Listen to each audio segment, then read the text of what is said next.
important points from the Upanishad point of view.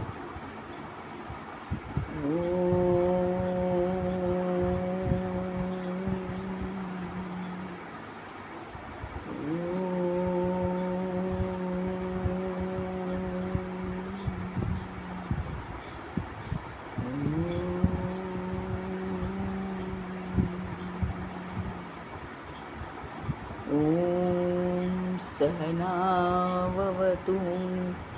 सहनौ भुनक्तु सह वीर्यं करवावहै तेजस्विनावधीतमस्तु मा विद्विषावहै। ॐ शान्ति शान्ति शान्तिः। अखण्डमण्डलाकारं व्याप्तं येन चराचरं तत्पदं दर्शितं येन तस्मै श्रीगुरवे नमः। अज्ञानतिमिरान्धस्य ज्ञानाञ्जनशलाकया चक्षुरुन्मीलितं येन तस्मै श्रीगुरवे नमः। गुरुर्ब्रह्मा गुरुर्विष्णु गुरुर्देवो महेश्वरः गुरुरेव परं ब्रह्म तस्मै श्रीगुरवे नमः। स्थावरं जङ्गमं व्याप्तं यत्किञ्चित् सचराचरं तत्पदं दर्शितं येन तस्मै श्रीगुरवे नमः। चिन्मयं व्यापि यत्सर्वं त्रैलोक्यं सचराचरं तत्पदं दर्शितं येन तस्मै श्रीगुरवे नमः। त्वमेव माता च पिता त्वमेव बन्धुश्च सखा त्वमेव विद्या द्रविणं त्वमेव सर्वं मम देवदेव त्वमेव सर्वं मम देवदेव।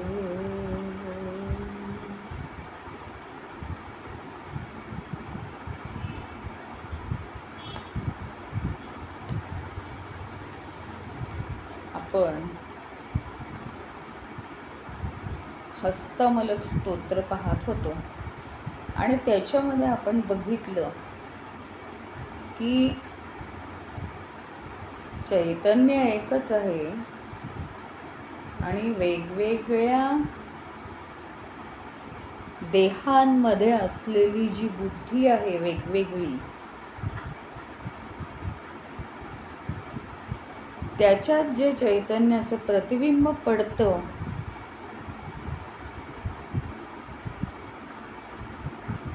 ते प्रतिबिंबाकडे आपलं लक्ष असतं.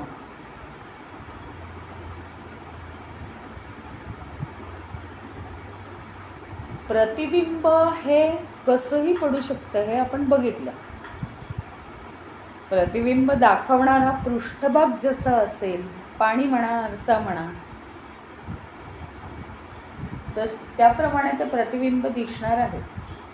प्रतिबिंब दिसणार आहे पण त्याच्यावर काही परिणाम होणार नाही आहे.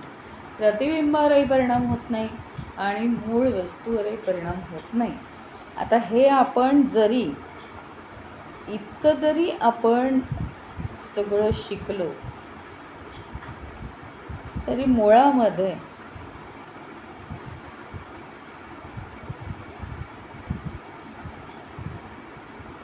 प्रॉब्लेम असा आहे की त्या अंगवळणी पडत नाही आपल्या. आपण तसं वागू शकत नाही तरीसुद्धा आपण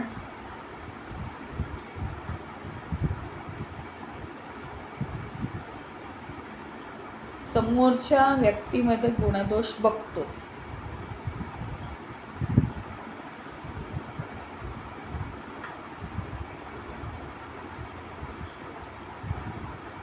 मग आपल्या वागण्यामध्ये फरक का पडत नाही, हा एक मोठा प्रश्न आहे.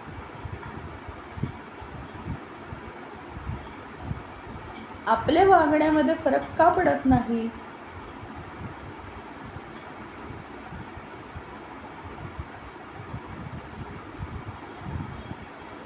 एवढं सगळं आम्ही शिकतो, मग आम्ही काय म्हणतो, थोडा थोडा फरक पडतो. किंवा कधी आम्ही काय म्हणतो, अहो ते काय इतकं सोपं आहे का, ते कठीणच आहे.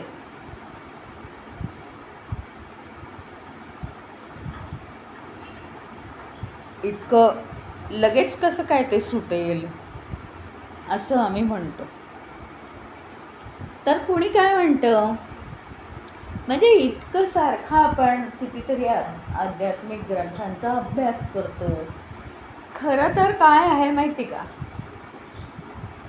की आपल्याला आहे ना, आजचा जो काळ आहे, आज इतकं समाजामध्ये आज नॉलेज खूप आहे सगळ्यांमध्ये.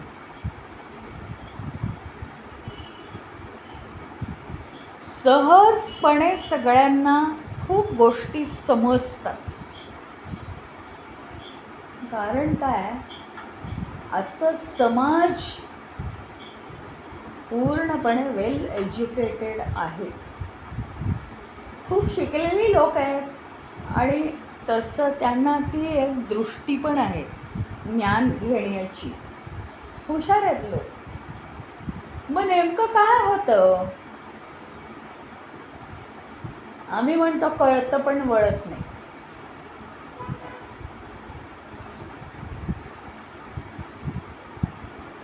खरं तर खऱ्या अर्थाने जर ते कळलं तर नक्कीच वळतं. 100% वळतं ते, जे खरं डीपली कळलेलं असतं आपल्याला. एक उदाहरण घेऊन आपण सगळ्या गोष्टी कशा शिकतो, आपण सगळ्या गोष्टी कशा शिकलेलो आहोत लहानपणापासनं. मग ते कळतं आणि लगेच वळतं पण, सगळं समजतं आपल्याला. अजिबात आपल्याला भाषा येत नसताना जन्मल्यावर उठ, बस, रडू नको, दूध पी, हे लहान बाळाला सुद्धा किती आई सगळं सांगते आणि हळूहळू ती आईची भाषा त्याला कळायला लागते. आपोआप कळतं सगळं. कसं कळतं माहीत नाही, ते कसं कळतं त्याला. आणि त्याच्यापेक्षा हे काय कठीण आहे का मग? आपण तर एवढे वेल एज्युकेटेड, आपण हे सगळं ऐकतो आहे आध्यात्मिक ग्रंथातलं, आपल्याला खूप बुद्धी आहे आणि तरीसुद्धा ते वळत का नाही आपल्याला? आपल्याच्याने तसं होत का नाही? छोट्या बालकाच्या हातून सुद्धा तशा तशा क्रिया घडायला लागतात. ते नाही म्हणतच नाही आईला. आई सांगते ते परमज्ञान त्याला वाटतं. ते रांगायला लागतं, उभं राहायला लागतं, त्याचं आणखीन कौतुक केलं की चालायला पण लागतं. त्याच्यामध्ये हा प्रोग्रेस होतो. आणि इथे प्रत्यक्षात चैतन्याचं ज्ञान आपल्याला मिळत असताना, म्हणजे मी सुद्धा त्याच्यातच आले. का होत नाही ते चटकन आपल्याला, का कळत नाही आपल्याला? बघा, समजा म्हटलं की मला पाणी आण प्यायला, असं म्हटलं तर आपण दूध आणत नाही. ते दूध असं पाण्यासारखंच लिक्विड आहे ना. दूध आणत नाही, तेल आणत नाही, ताक आणत नाही.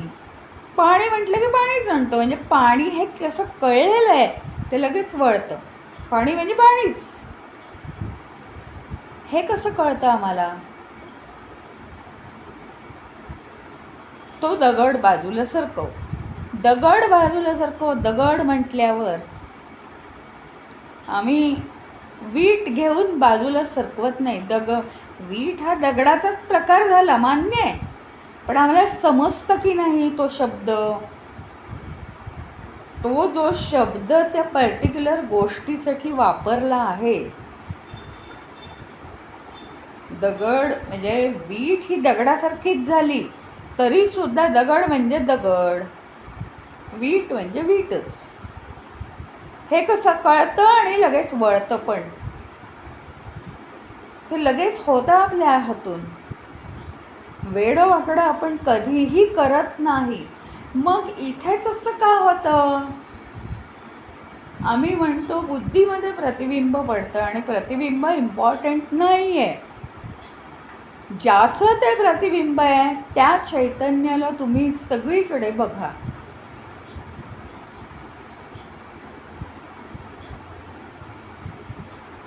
आता हे सुद्धा शब्दच आहेत ना, तरी ते कळतात पण वळत नाही. ही मोठी गोम आहे. आणि म्हणून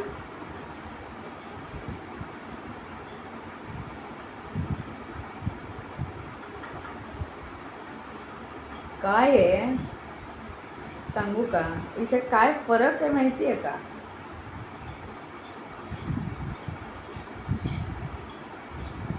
वेदांताचे जे कन्सेप्ट्स आहेत हे मनोरंजनासाठी नाही आहेत. एखादं गाणं ऐकण्यासारखं नाही आहे ते. एखादं गाणं ऐकणं आणि उपनिषदाचे कन्सेप्ट ऐकणं, जमीन आसमानाचा फरक आहे.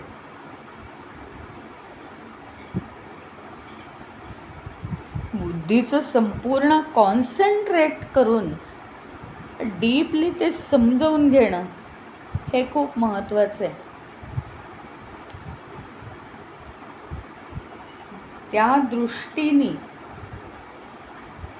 म्हणजे काय आहे, अनेक बेसिक गोष्टी आधी आम्हाला समजायला पाहिजे.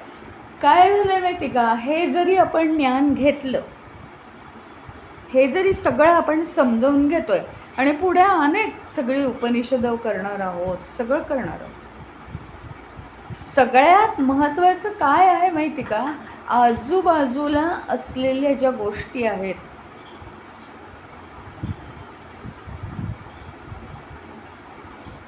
त्या आम्हाला या ज्ञानाकडे वळू देत नाही. म्हणजे खऱ्या अर्थाने त्या आमच्या अडचणीच आहेत.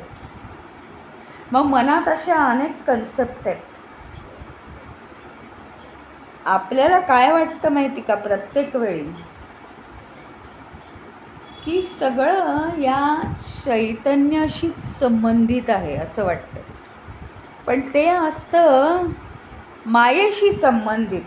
पण मायेशी संबंधित असलेले कन्सेप्ट आधी आपल्याला क्लिअर करून घ्यायला हवेत.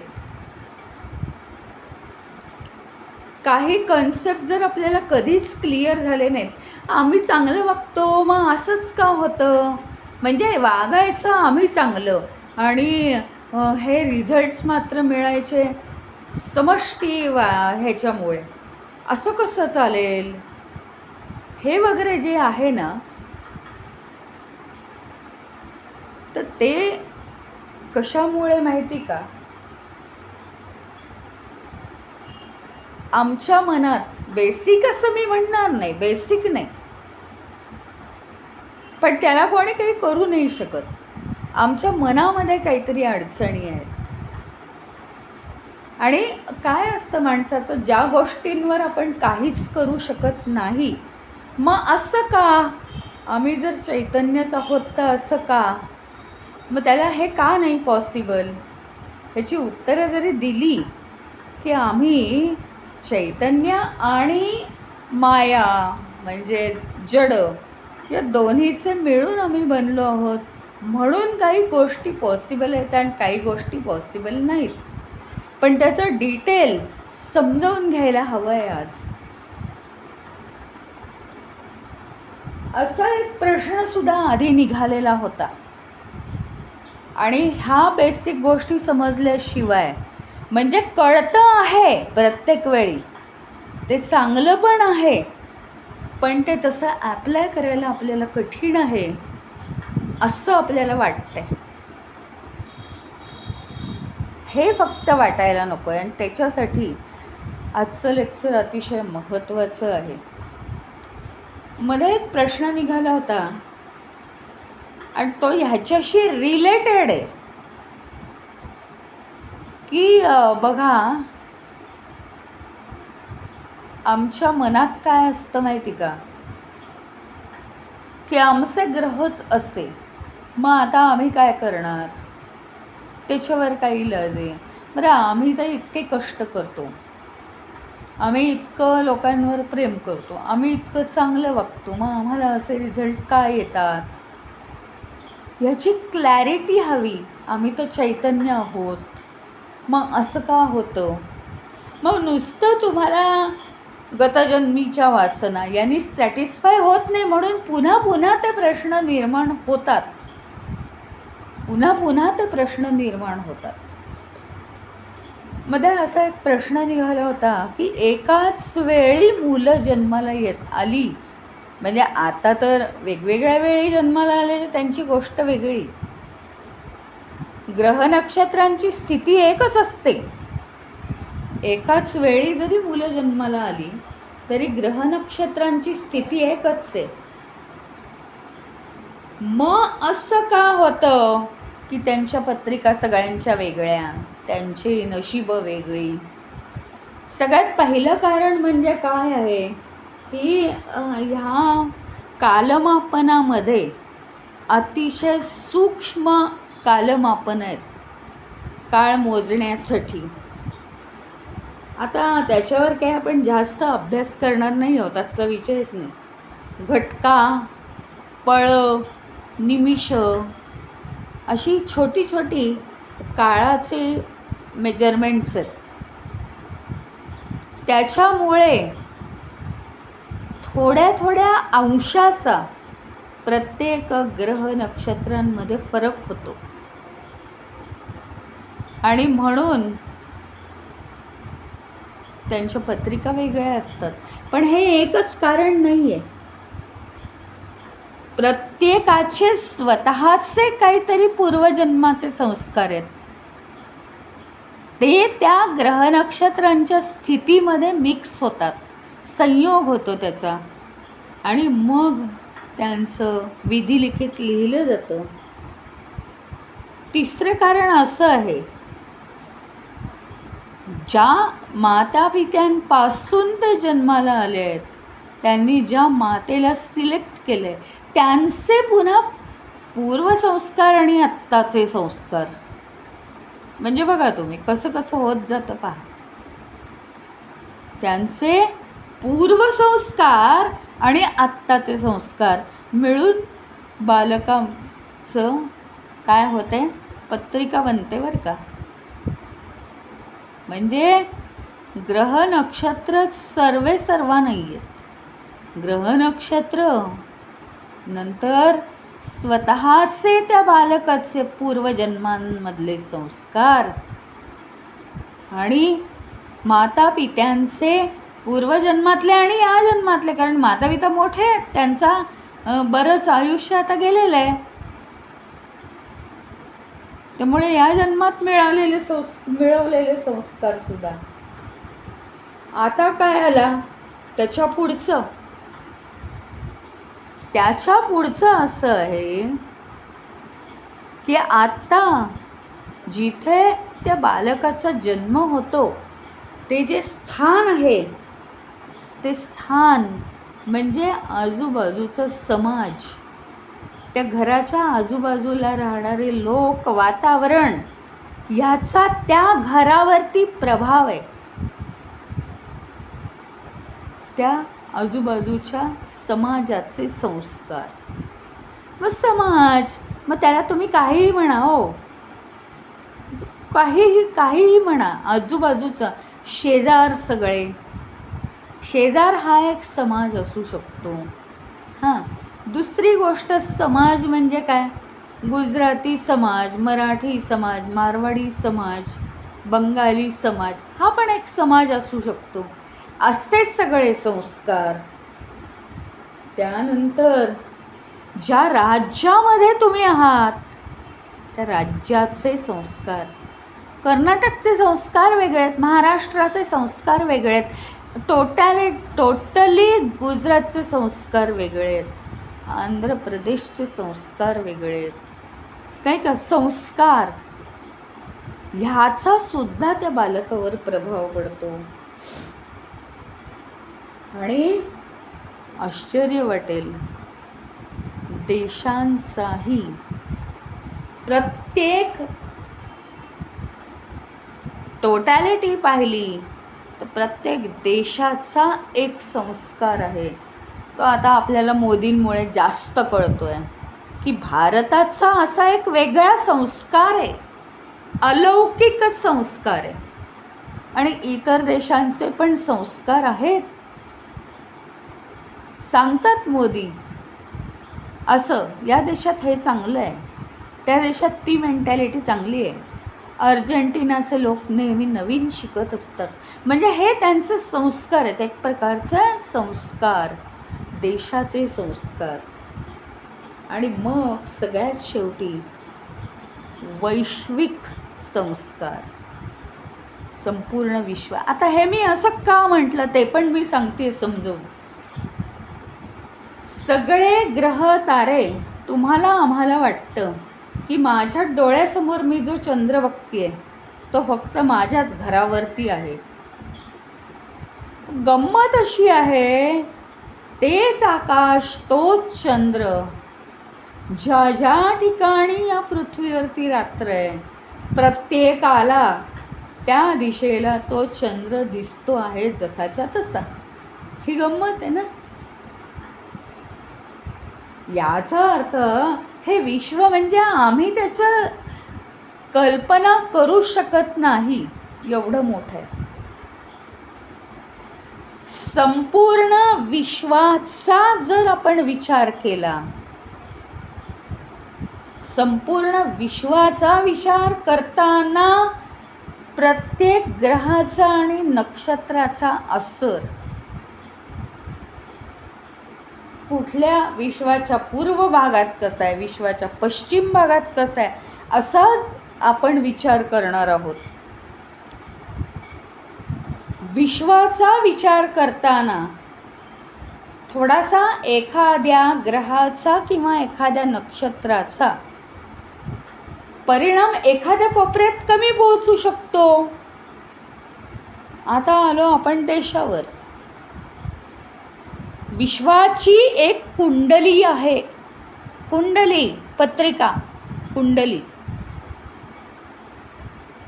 ती कोणत्या काळात, ती वैश्विक कुंडली कशी आहे. आणि आता असं सांगतायत 2026 मार्चपासून साधारण 1000 दिवस म्हणजे 29 सालापर्यंत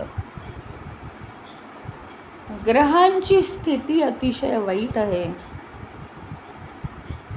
तर सगळ्यांनी सामंजस्य ठेवावं. वैश्विक स्थिती ग्रहांची वाईट आहे. आता हा विषय निघाला म्हणून सांगते फक्त, बाकी त्याच्यात काही हे नाही. तर त्याला 2 उपाय आहेत. एक तर हनुमान चालीसा, नाही तर विष्णू सहस्त्रनाम. 1000 दिवस रोज म्हणायचे.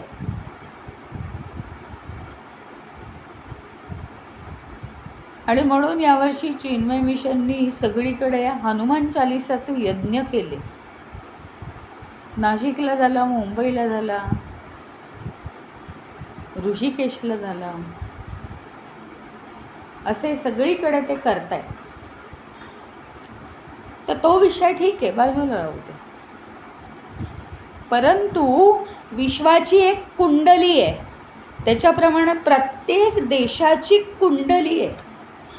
आणि त्याच्याप्रमाणेच तो देश चालतो. कधी त्या देशावर वाईट दिवस येतात, कधी त्या देशावर चांगले दिवस येतात.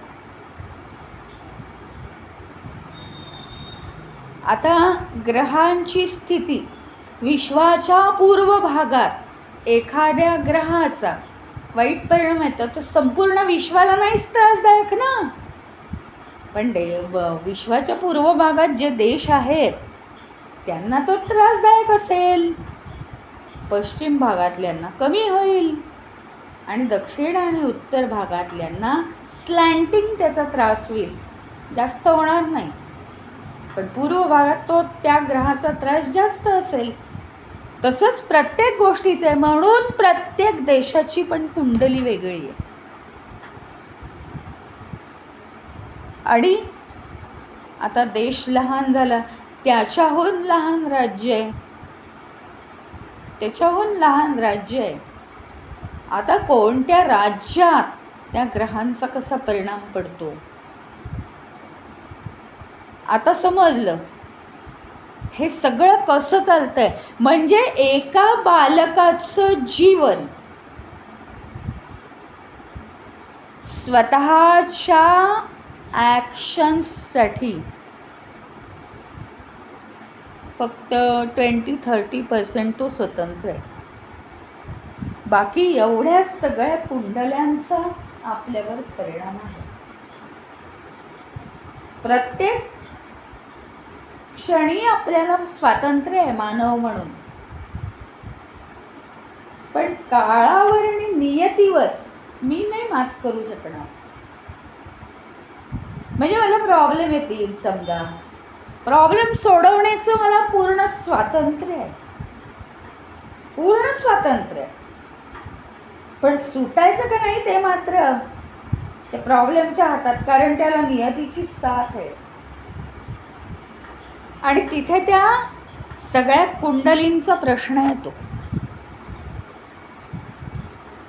एकटे आपण इतके स्वतंत्र नाही. म्हणजे आत्तापर्यंत जे मी सांगते की काहीतरी समष्टीचा परिणाम आपल्यावर आहे, म्हणून समष्टीसाठी आपण काहीतरी केलं पाहिजे जाता येता, त्यांच्यामध्ये मिळून मिसळून राहिलं पाहिजे. तर एवढ्यासाठी हातात हात घालून चाललं पाहिजे सगळ्यांच्या.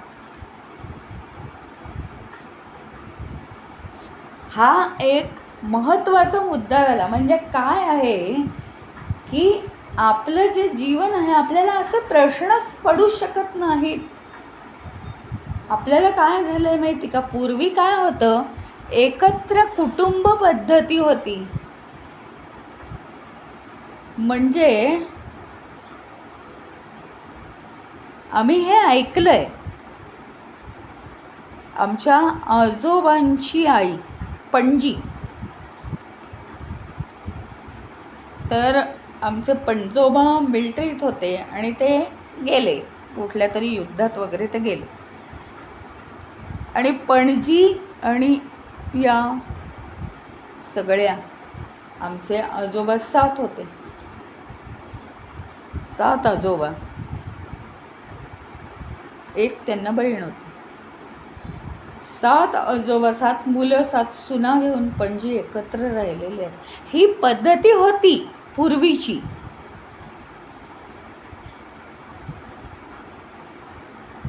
आणि काय होतं माहिती का त्याच्यामुळे, की जे काही आपल्याला मिळालेलं आहे ना, ते आपलं एक मानसिकता होऊन जाते की आपण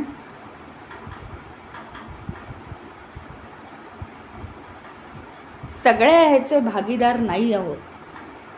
जे आपल्याला मिळेल थोडंसंच मिळणार आहे. समजा काहीतरी घरात केलेलं आहे, खाऊ केलेलं आहे लहानपणी, आणि सगळी मुलं लहान लहान आहेत, तर आपली फॅमिली मोठी आहे, एक एक चमचा मिळाला तरी वास आहे. सगळ्यांना मिळालं ना, हे ॲटमॉस्फिअर आहे त्या घराचं. तर हे आपली ओरिजिनॅलिटी आहे मानवाची. आणि आपल्यावर सगळ्यांचा प्रभाव आहे, दबाव नाही, प्रभाव आहे. ही मेंटॅलिटी आपल्यामध्ये नाही आहे, पण ते समजावून घ्यायला हवं. मला वाटतं की मी स्वतंत्र आहे आणि स्वतंत्र राहून मी भरपूर कामं करू शकतो, पण जिथे असा प्रश्न पडतो आपल्याला की असं का का अपयश येतं आहे, तर तिथे हे नॉलेज आपल्याला असणं आवश्यक आहे. दुसरी एक महत्त्वाची गोष्ट की आपल्याला ना या गोष्टी माहिती नाही आहेत की मागचा आपल्या जन्म काय होता वगैरे, ते काय आपल्याला कळत नाही, पण ते पुढे कंटिन्यू असतं हे तर आपल्याला माहिती आहे. पण ॲक्सेप्टन्स हा काय प्रमाणात हवा. प्रत्येक जो घटना आहे, प्रत्येक जो प्रसंग आहे, तो आपल्याला काहीतरी सांगतो आणि तो खरं म्हणजे चांगलंच काहीतरी आपल्याला देत असतो, चांगलंच देत असतो. आणि परमेश्वराची आपल्यावर कृपा असते. तर काय आहे, आपल्याला या रामायणातल्या काही गोष्टी माहिती पण नाही आहेत. म्हणजे त्या गोष्टी आहेत ना, फारशा इतर रामायणांमध्ये येतही नाही. एक साधन द्वादशीचं एक व्रत असतं. साधन द्वादशी म्हणजे काय, तर दशमी एकादशीचा आदला दिवस, त्या दिवशी काही एकदा सकाळी जेवायचं 12 वाजता, रात्री काही खायचं नाही. एकादशीला पण उपवास करायचा आणि द्वादशीला मात्र सूर्योदयाच्या आधी उपास सोडायचा. सूर्याचं तोंड पाहायच्या आधी उपास सोडायचा. पूजा, एकादशीचं पारणं करायचं, सगळं करायचं आणि देवाला नैवेद्य दाखवून आपलं भोजन हे सूर्योदयापूर्वी झालं पाहिजे. या बाबतीतली आपल्याला अंबरीषाची कथा माहिती आहे. दुर्वास मुनी येतच नाहीत लवकर, मग अंबरीष पाणी पिऊन उपास सोडतो आणि मग ते शाप देतात की माझ्या आधी कसं काय तू पारणं केलंस, पाणी सोड. पण एक साधना द्वादशीचं रामाची कथा मला का सांगायची आहे, कारण हे ना आपण रामायणात कधी ऐकलं नाही आणि हे अंडरस्टँडिंग असणं खूप आवश्यक आहे आपल्याला, की कशा प्रकारे परमेश्वराची कृपा आपल्यावर होत असते आणि आपण ती समजावून घेतली पाहिजे. तर आपण हे जे उपनिषद आहे ना, हे शिकण्यात भराभर पुढे जाऊ. सतत एका विशिष्ट निगेटिव्हिटीमध्ये आपण असतो. एकदा काय झालं की आपल्याला हे माहिती आहे सगळ्यांना की विभीषणावर राम ते लंकेचं राज्य सोपवतो आणि ते सगळे कुठे येतात, तर अयोध्येला परत येतात. ते सगळं होतं. मग हे नाही का, हे सगळेजण आलेले असतात अयोध्येला रामाचं कौतुक पाहायला, रामाचा राज्याभिषेक वगैरे. ते पाहून हे सगळे घरी जातात, सगळी वानरं, आणि विभीषण पण जातो आपापलं राज्य करायला. ते आपापल्या घरी निघून जातात. काही दिवसांनी होतं काय माहिती आहे का, ही कथा तर आपल्याला अजिबातच नाही माहिती. म्हणजे रामाला राज्य मिळतं आणि अजून सीता वाल्मिकींच्या आश्रमात जायची आहे. तो मधला काळ आहे हा. आणि मग राम पण आपल्या राज्यावर स्थिर होतो. पण तेवढ्यात एक गोंधळ होतो. तो जो कुंभकर्ण आहे, त्यात कुंभकर्ण मारला गेलाय. पण कुंभकर्णाची सून जी आहे, कुंभकर्णाची सून, मोठ्या मुलाची बायको, तर ती म्हणते की हे राज्य माझ्या मुलाला मिळायला हवं होतं. तिचा मुलगा म्हणजे कुंभकर्णाचा नातू. आता म्हणे कुंभकर्ण नाही आहे म्हणून हे सगळं विभीषणाच्या हातात गेलं. ती म्हणते. पण हे मान्य नाही आहे मला. तर कुंभकर्णाचं नातूचं नाव आहे पुंडलिक. तर हे राज्य पुंडलिकाला मिळायला हवं म्हणून ती जी आहे कुंभकर्णाची सून, ती तिच्या पित्याच्या घरी जाते. पिता म्हणजे कोण माहिती का?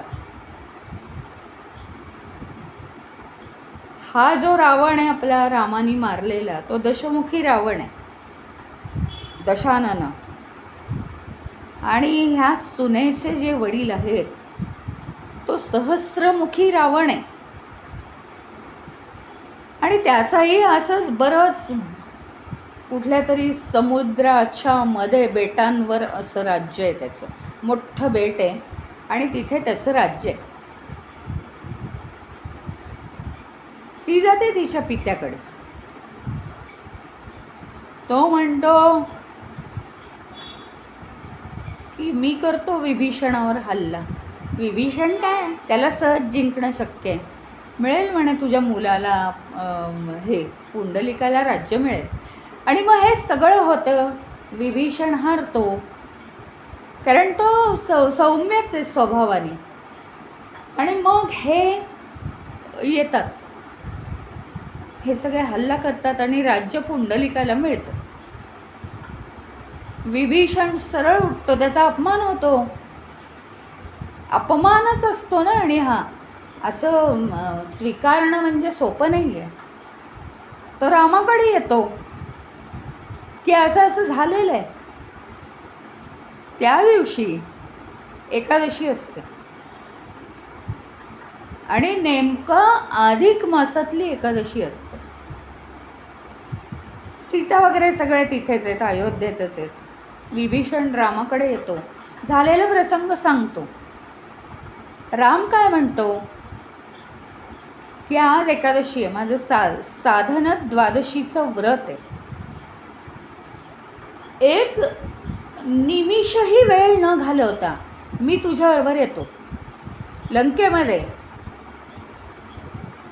त्याला हरवतो आणि उद्या पहाटेच्या आत इथे येऊन पोहोचतो.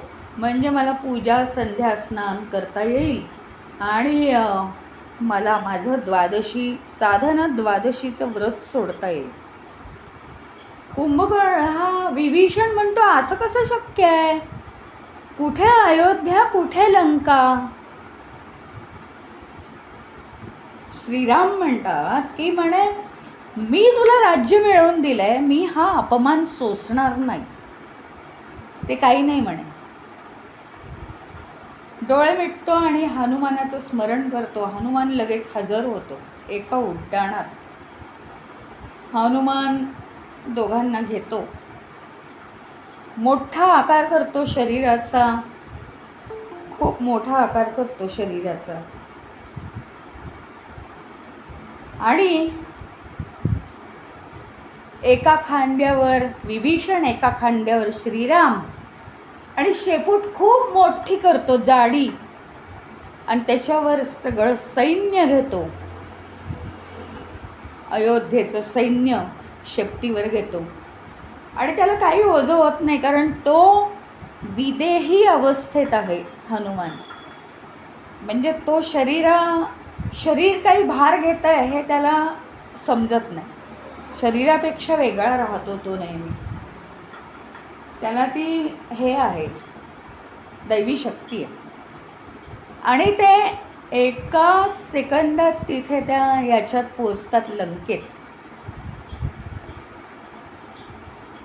लंकेत नाही, त्याच्या त्या सहस्त्रमुखी रावणाच्या बेटावर जातात. चारी बाजूनी वेढा घालतात आणि युद्ध सुरू होतं. गंमत बघा आता. तर आता श्रीरामाशी युद्ध करायला तो बघतो. आधी सगळे हे पुढे होतात, विभीषण आणि बाकीचं सगळं सैन्य हे लढायला पुढे होतात. आणि हा सहस्रमुखी रावण जो आहे तो अतिशय शूर योद्धा आहे. श्रीराम फक्त काय बघण्याचं काम करतात साक्षी म्हणून, आणि ते काही कोणालाही हे पोहोचू देत नाहीत, काही इजा पोहोचू देत नाहीत युद्धामध्ये. परंतु तो फार शूर आहे.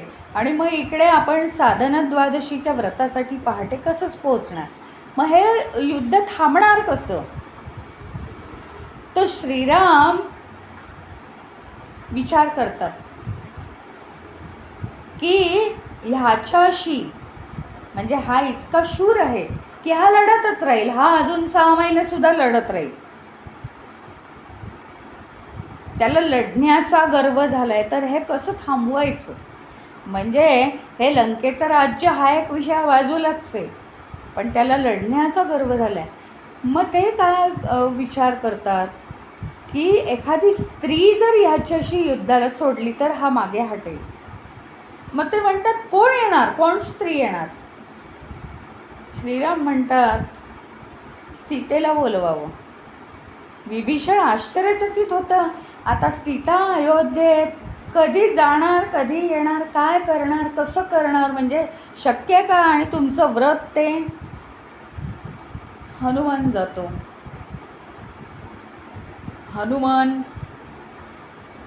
हनुमानाबरोबर राम जातात परत.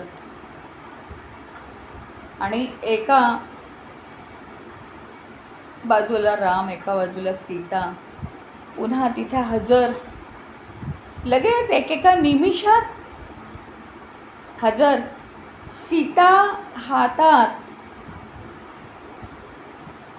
आयुध घेऊन, बाण घेऊन लढायला लागते. श्रीराम असं म्हणते आणि बाण सोडायला लागते. त्यावेळी याला सुद्धा गतजन्माचा आपला भाग आठवतो. आधी तो काय म्हणतो श्रीरामाला, वा रे वा श्रीरामा, हे बरं आहे तुझं, स्वतः लढायचं सोडून तुझा पराक्रम कुठे गेला? श्रीराम नुसते पाहत बसतात. आणि मग त्याला गतजन्म आठवतो आपला, की त्याला शाप मिळालेला असतो. आणि मग तो आनंदाने म्हणतो, ही सीता एका देवीच्या रूपात आहे आणि देवीकडून माझा उद्धार होणार आहे. पण तरी सुद्धा तो श्रीरामाला म्हणतो माहिती आहे का, तो आधी काय सांगतो की मी लढणं, एका स्त्रीशी लढणं आणि स्त्रीला मारणं हे बरोबर नाही आहे, योग्य नाही आहे, ही युद्धनीती नाही आहे. माझा मृत्यू झाल्यावर सुद्धा, कधीतरी मृत्यू आहे, युद्धात नाही तरी नंतर आहेच. लोक काय म्हणतील, रणांगणात स्त्रीला मारलं, स्त्रीला मारण्यात काय पराक्रम आहे पुरुषाचा? तर त्याच्यापेक्षा म्हणे ही श्रीरामा ही तुझी पत्नी आहे, त्यामुळे तिची अलौकिक ताकद आहे, तिच्याकडून मला मरण आलं तर मी स्वतःला भाग्यवान समजतो. पण तरी सुद्धा तो श्रीरामाला सांगतो की श्रीरामा मला वाईट वाटतंय मात्र, की दशानन रावण, जो दशमुखी रावण, तो फार महापुण्यवान होता माझ्यापेक्षा, कारण त्याला तुझ्या हातून उद्धार झालाय त्याचा. पण माझा मात्र उद्धार हिच्या हातून होणार आहे, सीता देवीच्या हातून. आणि ते सुद्धा मी भाग्यच समजतो, कारण श्रीराम आणि सीता हे वेगळे नाहीच आहेत. मी असं समजतो की तुझ्याच हातून माझा उद्धार झाला. अशा रीतीने ते सगळं मिटतं आणि लगेच साधारण रात्री 2:30-3च्या सुमाराला हे सगळे अयोध्येला येऊन पोचतात. विभीषण आपल्या लंकेमध्ये जाऊन राज्य करायला लागतो आणि इकडे श्रीरामाचं साधन द्वादशीचं व्रत पूर्ण होतं.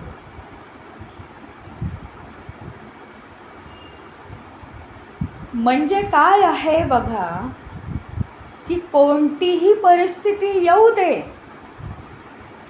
त्याच्यात आपण काहीतरी इन्सल्ट वगैरे मानत असतो, पण तसं ते नसतं. आपली कर्म त्याच्यापेक्षा खूप वाईट असतात आणि त्यातनं ते बऱ्यापैकी आपल्याला मार्गावर आणून आपल्याला काहीतरी मिळत असतं.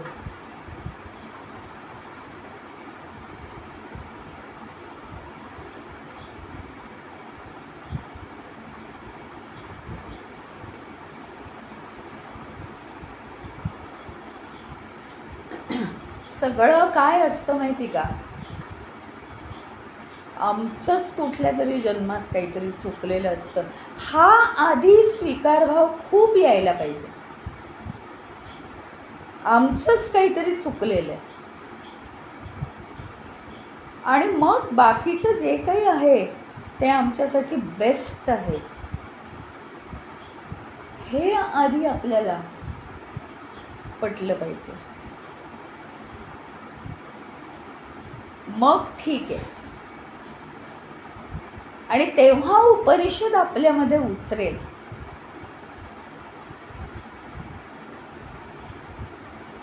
त्यावेळी आपल्यामध्ये उपनिषद उतरेल. नाहीतर नाही.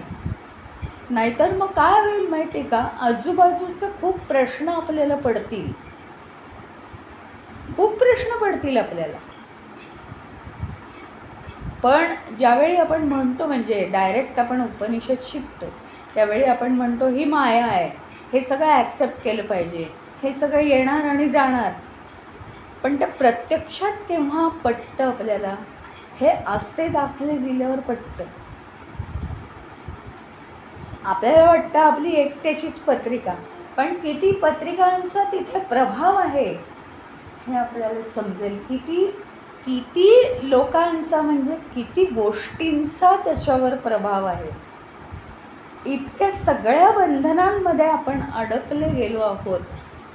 सगळ्या बंधनांमधनं आपण केव्हा सुटणार माहिती का, फक्त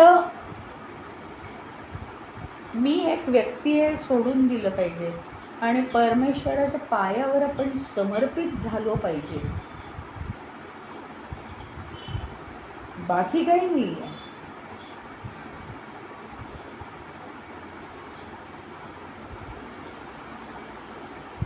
आपणच गेल्या जन्मात काय काय केलं, कशा कशा चुका केल्या, आपल्या याही जन्मामध्ये आपण कुणाकुणाशी काय काय बोललो आहे, आपल्याला काहीच माहीत नाही, काय आठवतही नसतं. इतकं सहज सहज सहज बोलून जातो. खरं म्हणजे प्रत्येक आपले शब्द म्हणजे मौक्तिक पाहिजे. त्या सगळ्यांचे सूक्ष्म परिणाम आहेत आपल्या जीवनावर. अनेक गोष्टींचे परिणाम आहेत. खूप गोष्टींचे परिणाम आहेत आपल्या जीवनावर.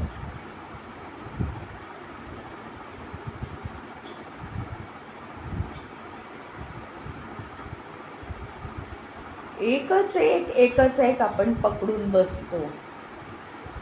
तसं नाही आहे ते. जसं प्रसंग येईल तसं बदललं पाहिजे.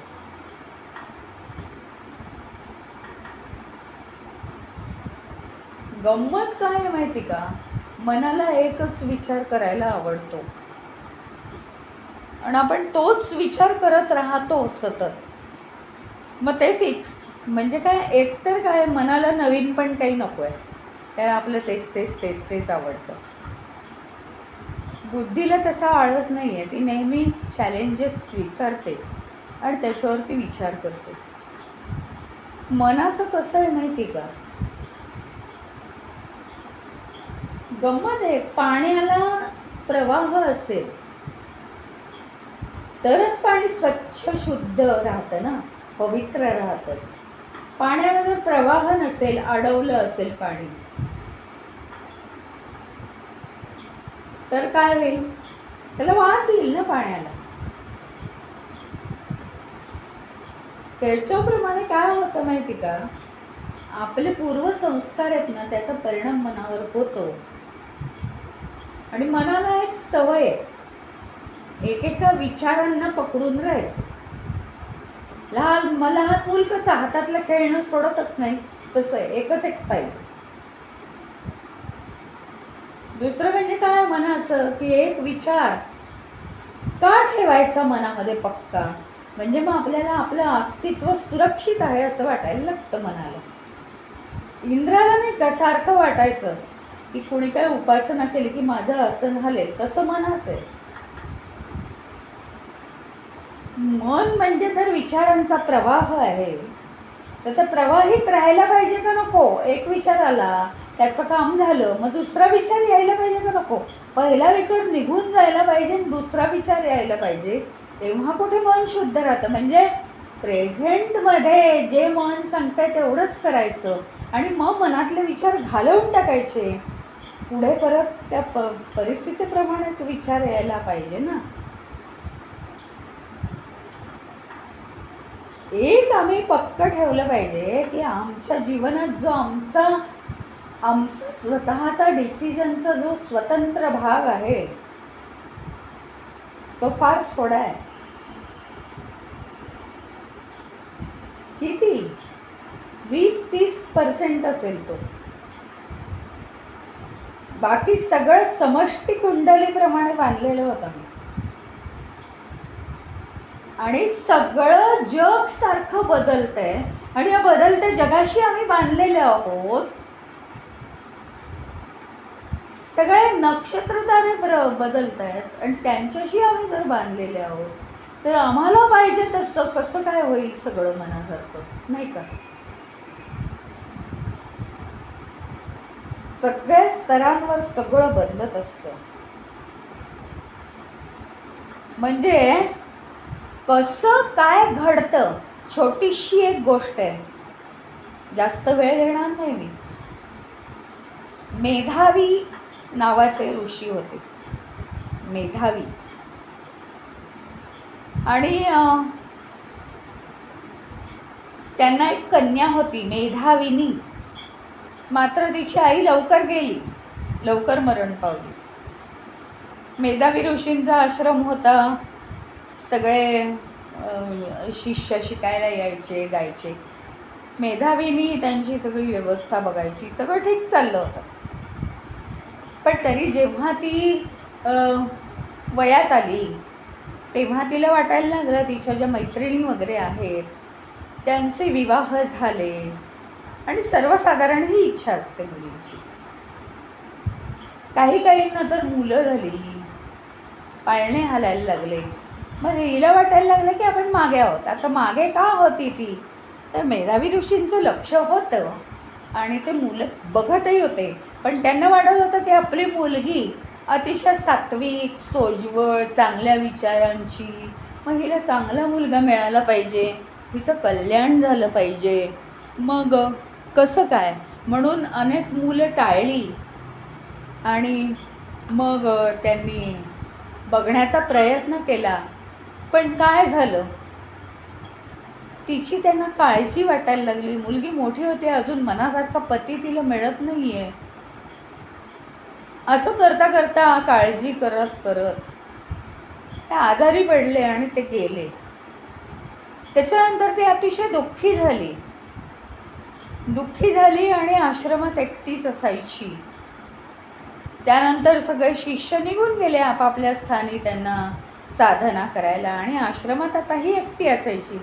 पुढे येता जाता ऋषी आले तर त्यांची ती सेवा करायची आणि ते काही काळ थांबायचे, तिथे साधना करायचे, या मुलीचं कल्याण हो म्हणायचे आणि ते निघून जायचे.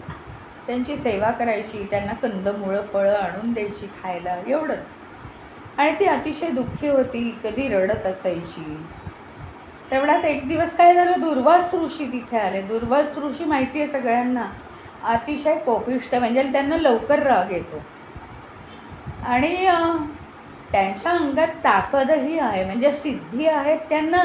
त्यांना रागही लवकर येणार आणि शापही देण्याची त्यांची वृत्ती आहे. म्हणजे लोक घाबरायचे पण आणि ते भलंही करतील असं पण असायचं. तर ते एकदा तिथे आले, म्हणाले तुझा पिता हा माझा मित्र होता चांगला, आमची दोघांची खूप दोस्ती होती, त्याचा असं झालं आहे मला कळलं, म्हणून मी आज मुद्दाम आलो आहे. आता मला तुझी काळजी वाटते, माझ्या मित्राचीच तू मुलगी आहेस, त्याच्यामुळे तू आता असं कर की हा अधिक मास आता येणार आहे आणि त्याच्यामध्ये हे कर, याचं व्रत कर, अधिक मासाचं व्रत कर, दान वगैरे कर. हां, तर तिने काय सांगितलं माहिती आहे का, चांगला पती मिळावा म्हणून ती शिवाची आराधना खूप करत होती. आता ऋषींचीच मुलगी असल्यामुळे खूप आराधना, आणि तिचा एक प्रकारचा विश्वास बसला होता शंकराच्या पूजेवरती वगैरे.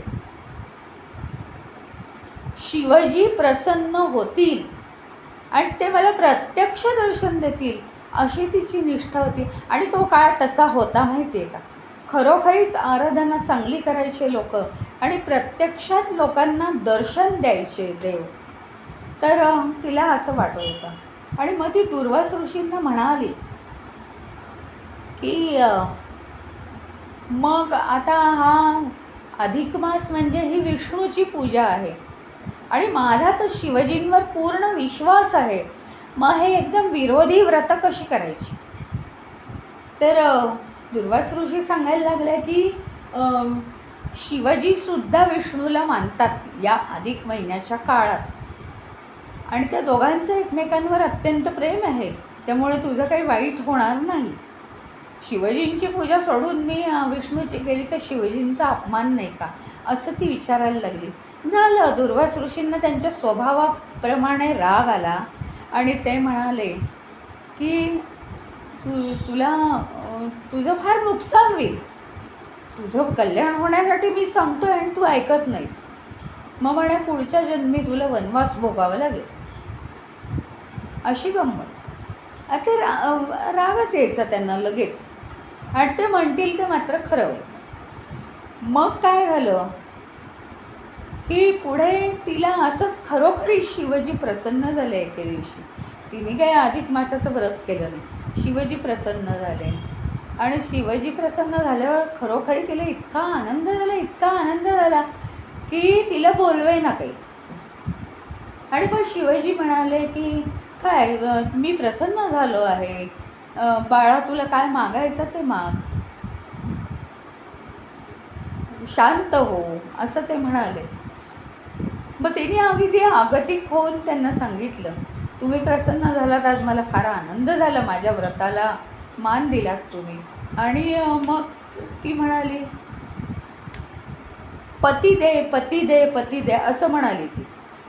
तर ती असं पती दे असं ती 5 वेळा म्हणाली. इतकी तिच्या मनात इच्छा होती की आता वडील नाहीत, आता मी एकटी काय करू, मला या समाजामध्ये सुरक्षितता पण नाही, इतकं तिच्या मनात हे निर्माण झालं, ते विचार निर्माण झाले आणि तिने 5 वेळा मला पती दे असं म्हटलं. आणि शिवजी म्हणाले तू थोडे शांत हो, पण आता तू जे मागितलं आहेस ते मला देणं प्राप्त आहे, ते मला देणं प्राप्त आहे. आता हे कुठून आलं सगळं, हे कोणी सांगितलं, तर वनवास संपवून जेव्हा पांडव आले होते आणि श्रीकृष्ण भगवंत त्यांना भेटायला आले होते की आता सगळं युद्ध संपलं, वनवास संपला, युद्ध संपलं, सगळं झालं आणि आता तुम्ही राज्य करू शकता. तर त्यावेळी पांडवांनी विचारलं होतं की इतकं आमच्या वाट्याला इतकं दुःख आलं, इतक्या यातना आल्या, हे बाप ठीक आहे, म्हणजे आम्ही तर पुरुष होतो, पुरुषार्थ गाजवण्यासाठी जीवन असतं. पण द्रौपदीच्या वाट्याला हे आलं, ह्याचं आम्हाला फार वाईट वाटतं, आम्ही तिला काही सुख नाही देऊ शकलो. तेव्हा भगवंतांनी पांडवांना सांगितलेली ही कथा आहे की ही द्रौपदी म्हणजे काय. ही द्रौपदी म्हणजे पूर्वजन्मीची मेधाविनी आहे, मेधावी ऋषींची मुलगी आहे ती. आणि मग त्या दुर्वास ऋषींचा शाप म्हणून तिला वनवास, आणि शिवजींना तिने 5 वेळा पती दे म्हटलं म्हणून तिला 5 पती या जन्मी मिळाले. ती द्रुपद राजाची मुलगी म्हणून द्रौपदी. आणि कुंतीच्या आज्ञेप्रमाणे 5 जणांची ती पत्नी झाली. जे मिळेल ते वाटून घ्या सांगितलं ना कुंतीने.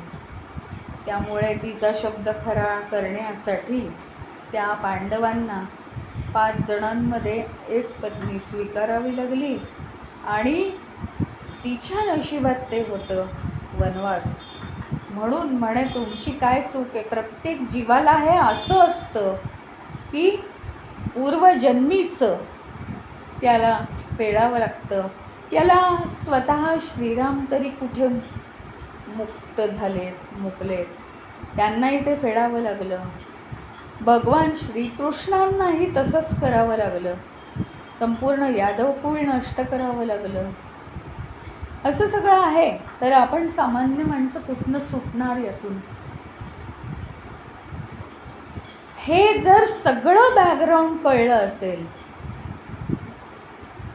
तर आपल्याला उपनिषद शिकणं सोपं जातं. नाही तर उपनिषदाचे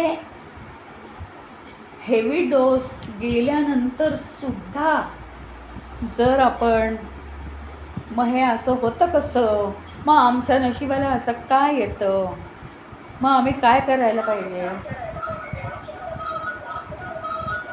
आमचं कुठे चुकलं, हे जे सगळं आहे ना हे येत नाही मनात. एकदम क्लॅरिटी असते की कसं उपनिषद आपण शिकायला पाहिजे आणि कसं आपण आचरणात आणलं पाहिजे. आता हे जे काही सगळं आहे ते फक्त म्हणजे इतक्या कुंडल्यांचा आपल्यावर जर परिणाम आहे तर सगळ्या यातनं मुक्त व्हायचं आणि एकदम भगवंताच्या चरणांवर समर्पित व्हायचं जाऊन. मग आपण हे सगळ्याचा प्रभाव कशावर आहे माहिती का, देह मन आणि आपली बुद्धी यांच्यावर प्रभाव आहे. त्यांच्यातनं आपण अलिप्त होण्याची आता कला साधली पाहिजे.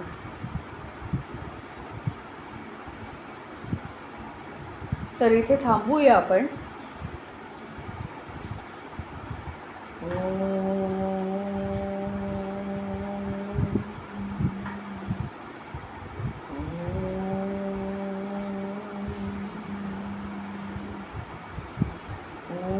पूर्णमद पूर्णमिदं पूर्णात् पूर्णमुदच्यते पूर्णस्य पूर्णमादाय पूर्णमेवावशिष्यते.